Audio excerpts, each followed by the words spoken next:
Hey everyone, welcome to After the Scales. Just a quick note before the episode starts. Just wanted to let you know that during the recording of this episode, we did have a few little audio and technical glitches. So you may notice that audio's not syncing at times and there's some little gaps here or there. So I just wanted to point that out before you get into the episode that it's not a work of art, but it's still worth listening to. So here's our episode with Mitchel Moles.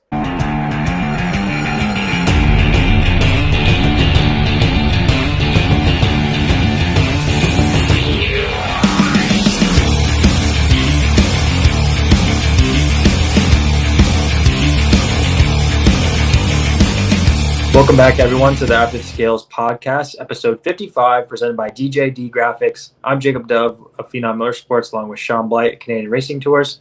On today's episode, we'll have Mitchel Moles joining us, gearing up for the Chili Bowl Nationals, driver in the USAC Midget, Sprint Car, and Silver Crown out of Racing City, California, now residing in Brownsburg, Indiana, where the Reinbold Underwood 19 AZ shop is, owned by AME Electrical.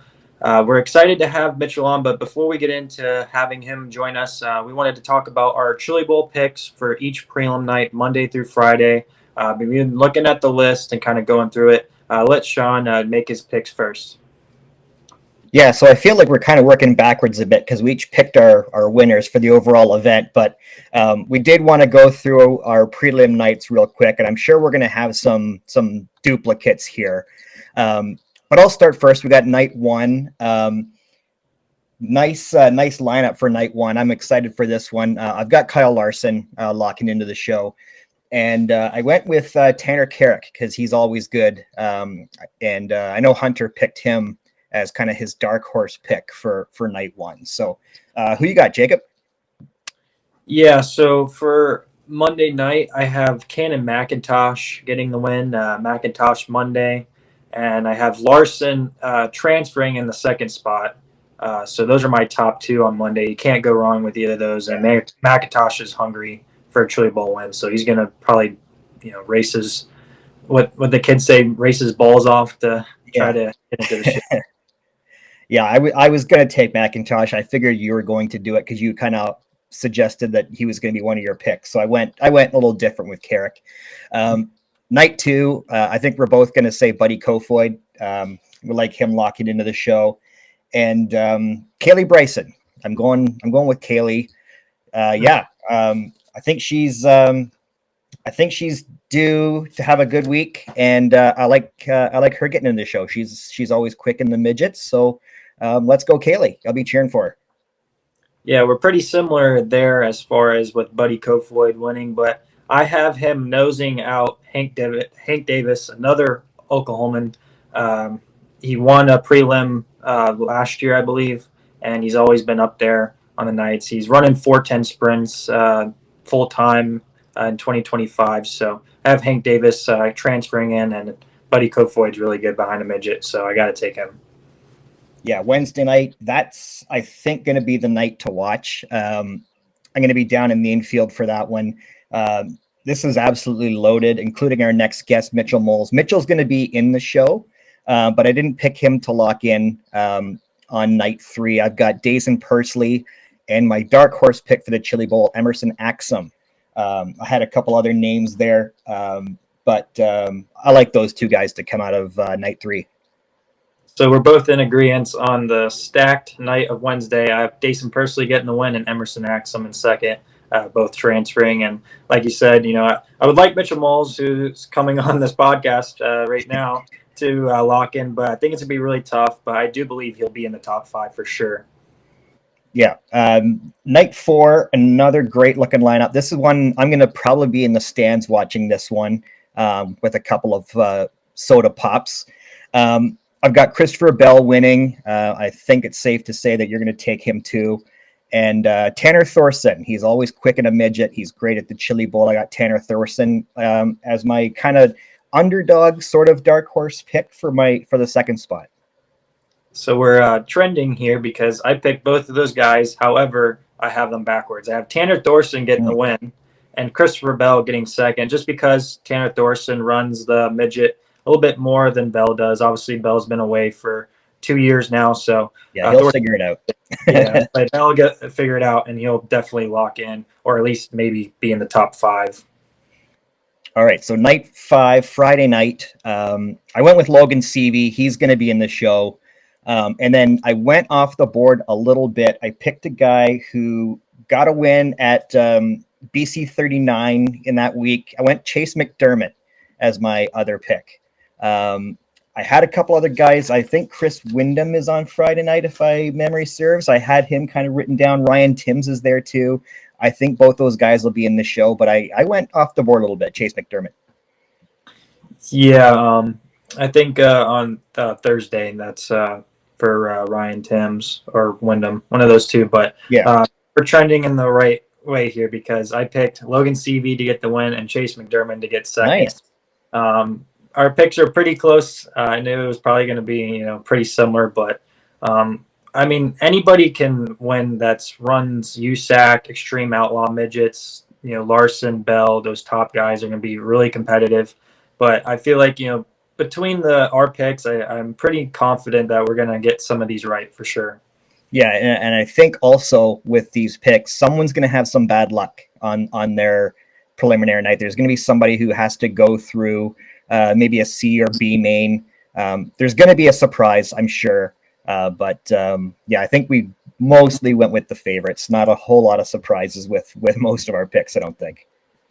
Yeah, exactly. And I mean, honestly, there's dirt track pools out there. I know I was just watching Chase Rodman on the Rodman Rundown. He does a pretty good job breaking down the dirt track pools to enter and to try to pick and get them correctly for your guesses. You can win. I think it's $30 for the entry fee. I think Chase Rodman won it about 2 years ago. It was like $3,400. So he said it was pretty stressful, watching and trying to win it, but I think it'd be a cool thing. So if you guys are interested, make sure to check it out on social media and enter $30.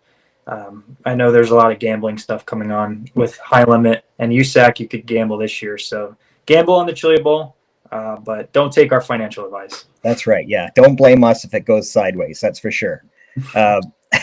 And maybe tomorrow, I think I've got a bit of an idea maybe for tomorrow with we can do like a top 5 Chili Bowl picks and maybe have a prize pack and see if the closest to getting them right maybe can walk away with some free stuff. Maybe we can come up with something for tomorrow when we have our last show before the Chili Bowl starts. Yeah, it seems like every night now we've been doing some Chili Bowl content, which is pretty awesome. Drivers are gearing up for a huge week and they're taking time to talk to us. So we really appreciate all the guys that we've talked to so far. And we're really looking forward to having Mitchel Moles tonight. Yeah, so we'll be right back with Mitchel Moles right after this. After the Scales is proudly presented by DJD Graphics. From commercial and personal vehicles to racing bikes and cars of all makes, models, and disciplines, DJD Graphics can fully customize your vehicle to suit your needs. For more information, contact Darren and visit his website at www.djdgraphics.com. Tell him Shaun and Jacob sent you to receive special rates. All right, and joining us now is USAC driver Mitchel Moles. Mitchel, thanks for joining us tonight on the podcast. No worries. Thanks for having me. So we're used to seeing you at the Tulsa Shootout running one of the 10J chassis micro sprints. This year you weren't running it. I think anyone following your Instagram could see that you were busy shooting every geese in the sky. I feel like I don't think there's much geese left out there after you were hunting. So what made you take a little break from racing and get ready for the Chili Bowl and enjoy some time outdoors? Honestly, it's just I haven't really got any phone calls. I guess I haven't really made it that open that I'm like looking for something, or I just haven't really done it. I've been just busy hunting and guiding and trying to just stay on top of all that. And it gets really busy this time of year, but I've always been able to sneak away the week for the shootout, and then I'd always sneak away for the Chili Bowl as well. So I don't know. I guess it's just not out there that open that I'm available, I guess. But I think I figured something out for next year, so hopefully it all goes through. Cool. Yeah, we look forward to seeing that. Mitchel, I'm making my first ever trip to the Chili Bowl. I leave on Friday, and I'm super excited. So you're leaving tomorrow. You've got some time before you actually have your preliminary night race. What are you going to be doing when you arrive in Tulsa to get ready? Yeah, I mean, I just got to put a seat in the car, and my guys do a really good job. They keep everything straight and organized, and just basically put my seat in the car and check everything over, do it once over, and like I said, my guys do such a good job. It's pretty much just be ready to drive. And looking to your prelim night on Wednesday, you're in the probably the most stacked prelim night. Looking at the most entries out of Monday through Friday. Looking forward to that. You got guys like Axum, Persley, a bunch of other good competitors. How confident are you going into doing what you got to do to try to get in that top 2 on Wednesday? Yeah, I mean, I don't ever really worry about that kind of stuff. It's all just about getting your race car good and making good decisions, and you just gotta get through your heat race at the end of the day. I mean, that's just what it is. You have to get through your heat race, because if you don't, then it makes the hill that much steeper. So just get a good heat race, and I don't even really worry about the draw too much. I mean, kind of just wherever you end up, you just gotta try and win it no matter what, and just keep pushing forward. It's like you said, there's a lot of guys that go Wednesday night. I haven't even looked at the lineups, nor do I really care. I have to be completely honest with you. I just, like I said, we just got to have good input on our practice night or our practice day, and just try and get our car really good, because the racetrack does change a lot. But if you have good balance in your race car, you can make those adjustments. So just got to make sure we have good balance, and we've always done pretty well there. I've been fortunate enough to do decently well inside the building, although my results don't really show it, but just gotta keep pushing forward, trying to win one of these prelim nights one of these years. Yeah, so my next question was going to be about that practice session on Sunday. And for the guys that maybe weren't running the Tulsa shootout that don't have the laps in, what are you exactly kind of doing on Sunday? Are you've raced the Chili Bowl before, you know how the track is going to be come Saturday, come your prelim night? Are you kind of running those particular lines, or what's your mindset going into that? Yeah, I mean, I just always do like a couple laps on the top, couple laps around the bottom, just to try and get a feel for it. Usually, it doesn't throw me off too bad, just the size of the berm. That seems to vary year to year, and how steep it is and how it's cut. If it's cut rolling, it's a little easier to run. If it's more shelved off, kind of like a parking curb, then it wants to push you off and throw you into wheelies and all that stuff. So just got to get comfortable with that. I personally like it like a parking curb, because it makes it not so easy to run. But like I said, I watched a few of the shootout races this year, and I got to watch some of the features, and the racetrack was amazing every single time they hit the track. So I'm pretty excited for that. I feel like it's been a few years since we've had good racetracks, and it's not that they're not trying. I think just a lot of things go into variable, is that dirt sits outside all year long, so moisture in the air and all that stuff makes a big difference. So I'm really excited to get back, to be honest with you. Yeah, and right now we're sitting at 381 entries for the Chili Bowl. Looking forward to it. With you, you're no stranger to the Tulsa Expo Center. Do you still get butterflies going down that ramp, just being there inside the building in front of all of those fans and top row rowdies? And do you still get butterflies maybe, or nerves going into your prelim night, and then if you lock into the show, trying to go into the A main and try to win it? Yeah, I don't know. I mean, I guess like maybe on Saturday, if I've ran Saturday obviously before in the feature, but I don't really ever get like that nervous, because you just got to do your job. I mean, at some point it's just your job, you know what I mean? And you just have to do it as well as you can, and you can't control what other people do. If a guy crashes in front of you and takes you out, or all that stuff goes out, you just got to make good decisions. And as long as you have a good idea what the racetrack's doing, you have an idea what the best line is, and then how to attack it. I mean, realistically, there's no reason to be nervous. But I know you hear a lot that people get nervous, or they. I don't really ever feel that. I shouldn't say that I don't. It's not that I don't care or anything like that. It's just kind of how I am, and how I've kind of taught myself mentally, is just it just messes you up at that point. So if you just do the best job you can do and just keep pushing forward, like I said, it's not over till it's over. So you just keep going. There's a lot of heat races and stuff that look really good until the final lap, and then a crazy wreck happens and you're fourth to first instead of eighth to fourth. You know what I mean? It makes a big difference. So there's a little bit of luck that goes involved, but the cream always rises to the top. I mean, the good guys are always in the features. So I'm excited. All right, getting away from the Chili Bowl for a second, you're one of these cool drivers that you'll basically race anything that's got four wheels and races on dirt. what's kind of led you down to the path that you're on from when you started out in racing? Did you have like a goal in mind of getting to USAC, or what was your kind of end goal, or have you even reached it yet? You know what's funny is like when I was growing up was trying to figure out. I was racing micros, obviously, and then they really wasn't that serious. Then I went fishing for a while, and I come back when I was like 18 or 9. I think I was like 19. I come back, race micros, and then that's when the 10J thing started, and we did that whole thing. But like I'd never really run any non-wing micros, and then we kind of I was running the wing car every night, and I'm like, well, I mean, what everybody else is doing, you might as well have a non-wing car. And then I just started running it, and I thought it was the best class. And then we just went racing wing sprint cars with my parents, whatever equipment we had. And I was always joking about like taking the wing off because I thought it was just cool. Like the USAC guys, you see all the Dave Darlin, Levi Jones, you know what I mean? All these guys, they're Brian Clausen. I mean, those guys are bashers. Like, you're like, man, they go out there and crash, flip their balls off, and then they get right back in it. And it's like, you don't see that in the wing cars. I don't know if it's good or bad, but I mean, I thought it was kind of cool. So I was just like, oh, well. And then I just kind of got to racing midgets and stuff a little bit with Matt Wood and got to working on cars and stuff. And actually met Thorson Tanner. He was over at AME at the time, and he was trying to transition into the wing stuff. And he's like, man, I think we should bring, like, he's trying to tell Andy to get me in the car. And me and Andy talked a few times. And then whenever they had their issues or whatever happened there, and Andy just called me one day and said, hey, I was planning on running at these races. Shit's I don't really have a driver, but I mean, I'm still going to do this race with you. And then it got rained out, and it just kind of led me down the path. And then I went and ran Terre Haute, my first ever non-wing sprint car race, and I almost won that one night at USAC race. I don't even remember what. I think it was the Holman or whatever, the one with the rifle, whatever that one is.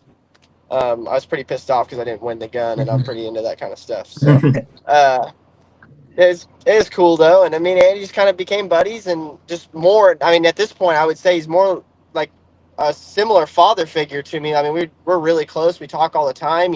We can talk business. We can talk racing. We can go sit in the pits and drink beers at the Chili Bowl. I mean, it's a full circle. Yeah, I feel like you've been very fortunate with your young racing career, working with Matt Wood Racing and the Golbics, and then you've gotten the chance to run with Chad Boat at CB Industries, and as well as Keith Coons at KKM. Looking back at 2024 racing season, you got 4 wins, 3 in the non-wing and 1 in the Silver Crown. Going into 2025 racing season with USAC, what are you looking forward to the most? Obviously, running the different USAC cars and just getting it back into a rhythm. I hope to win some more races. I feel like I ran second so much this year, and especially to Logan Seavey. He's like my best friend, but I don't You're like not running the only second. one. Yeah, I mean, nobody wants to run second to a guy that's half the size of you.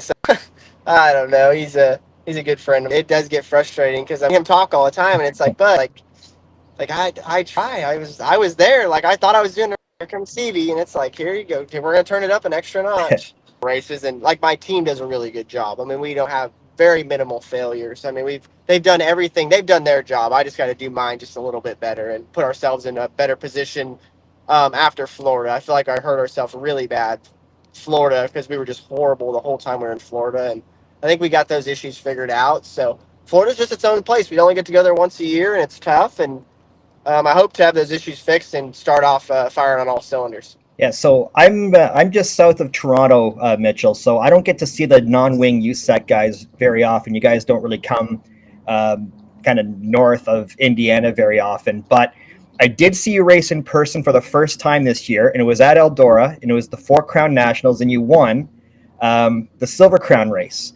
So if you do well on your prelim night or you win your prelim night, you might have to get me to follow you around.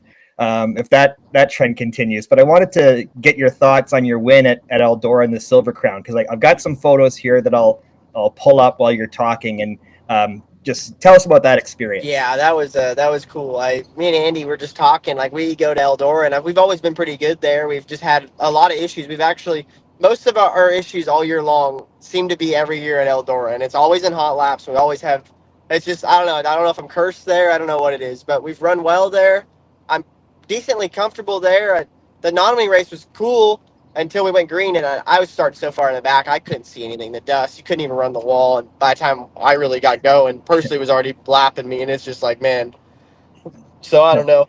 The Silver Crown race, we we make jokes about it, like going down there, like, oh, we'll probably be pretty good here, like jokingly, because we're like, man, we've never been here. They've never worked on a Silver Crown car, like, but it kind of just everything worked out. I seem to be pretty comfortable when the racetrack starts to do that real transition from slick to rubber, and it's trying to transition, it's trying to rubber up, but you still have to pedal it and stuff. I've seen in a Silver Crown car, I've gotten comfortable with that, and I was starting to develop that in the Hans Lean 97, and then this year I just kind of used that, just keep learning as we go. It's the Silver Crown car is just a whole different beast. I mean, it's Mhm. so heavy and so big, and I feel like you can just spin them out at any time because once the fuel load goes, it goes. You know what I mean? And then as the fuel load burns off, your car gets so much freer, and it's it's honestly crazy. I've had very little races, and to win one that early in it, it's pretty cool. I don't know. I should say, like, I was on the radio with, they were blowing tires and I doing the right thing, and Dylan gets in my ear. He's like, "Well, have you raced before? There's only really one line." So I'm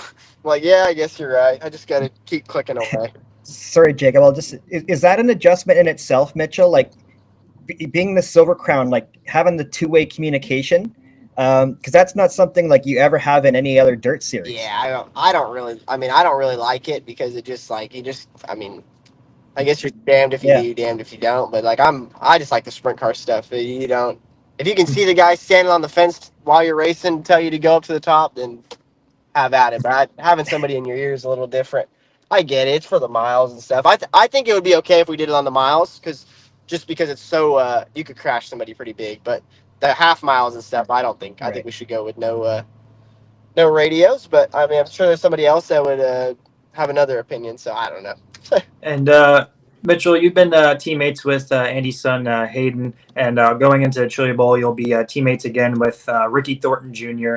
Have those guys kind of bounced some things off of you, trying to learn from you? Obviously, Hayden's a young man coming up, trying to move up into the non-wing sprint, and then RTJ runs anything with four wheels. So, have they kind of leaned on you for some advice, or is RTJ just going out there full sending it?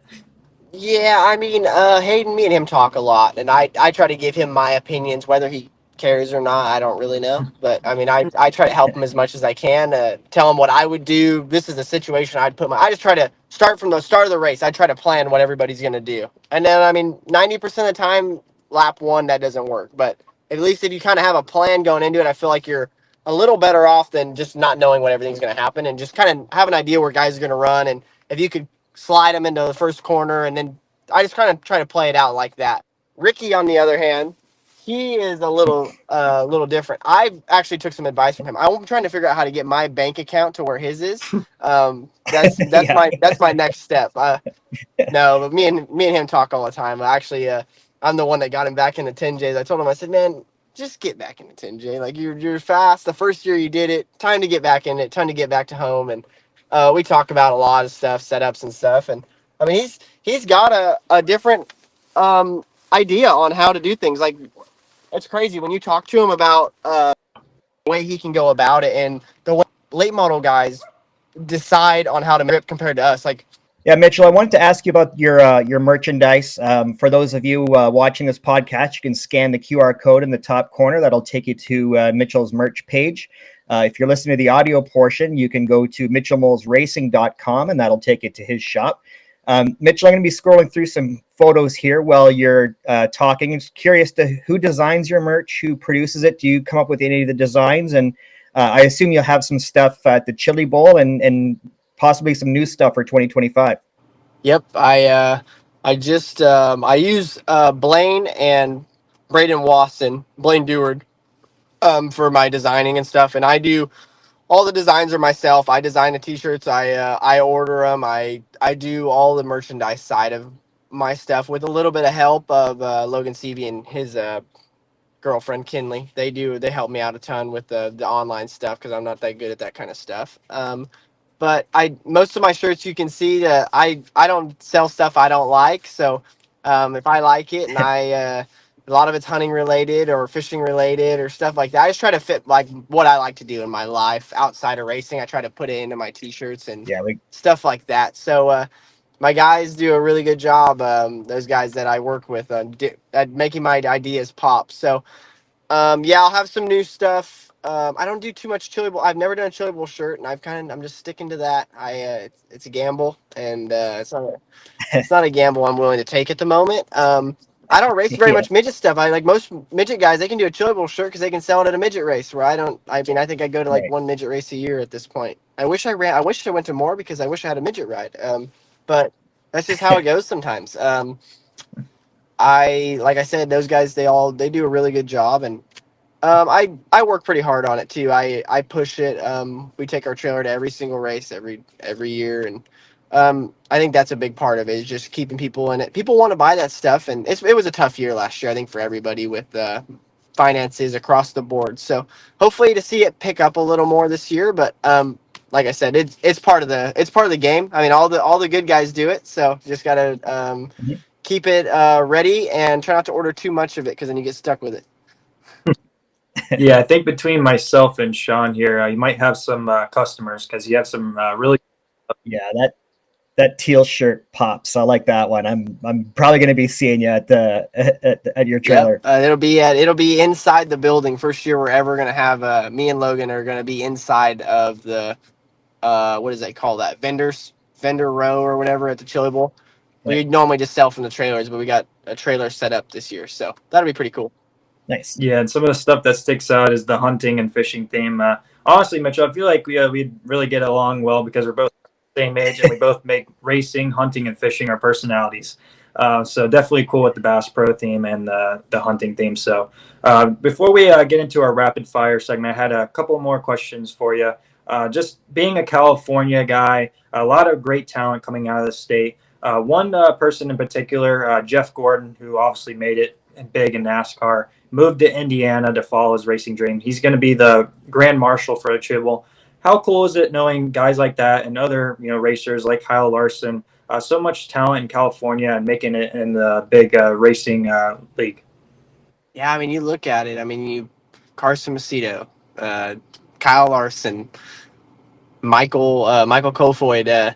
I mean, there is a lot of guys, and I'm sure I'm missing a few of guys that have just come from Yeah, Rico. Rico. I mean, I mean, you can just go on, and it's hard for me to recognize where they're from. Like, I mean, if like I thought about it, like Rico, okay, yeah, he's from California, but a lot of the guys they've moved to Indiana or Ohio or anywhere out there, and it's hard to say they're a Californian, but they grew up racing out here, and it's pretty crazy to me that there's that much stuff. Like I grew up racing with Carson, and it's crazy. Carson and his brother Cole, I raced with them for a while, like growing up, and they were always a little bit.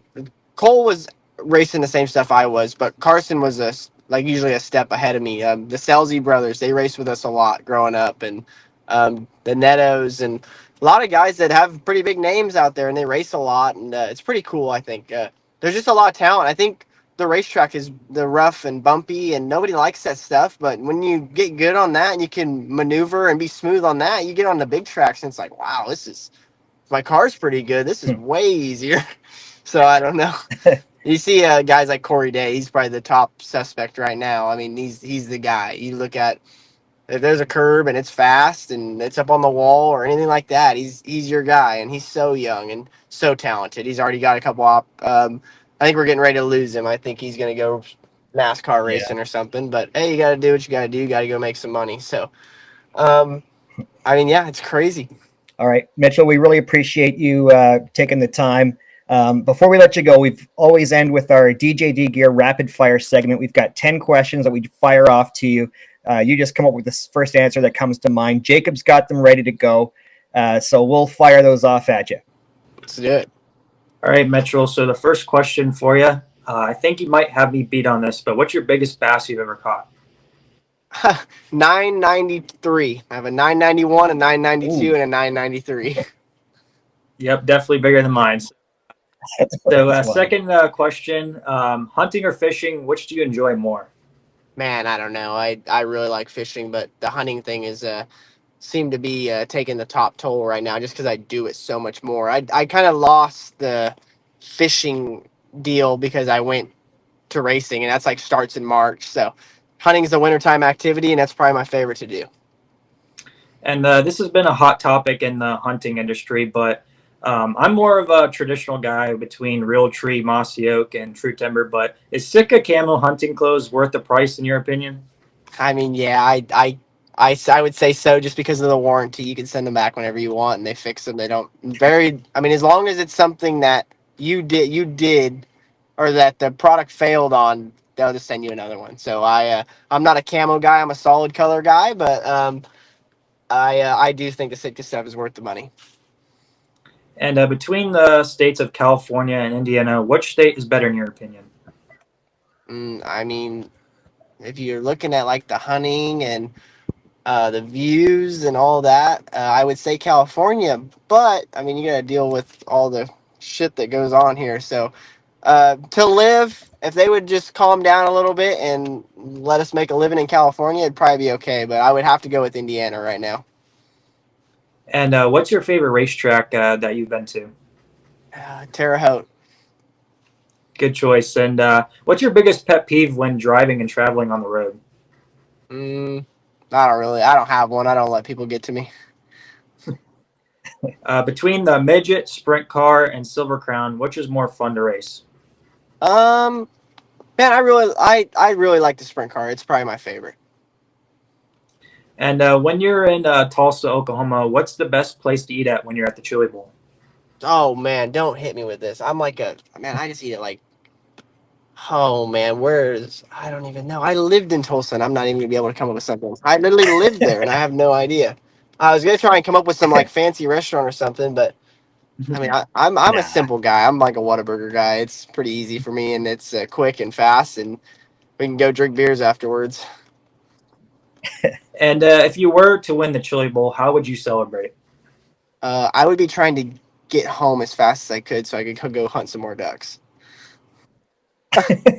Good choice. And the last question for you, we've been asking every driver we've had on that's racing the Chili Bowl, but do beans belong in chili or not?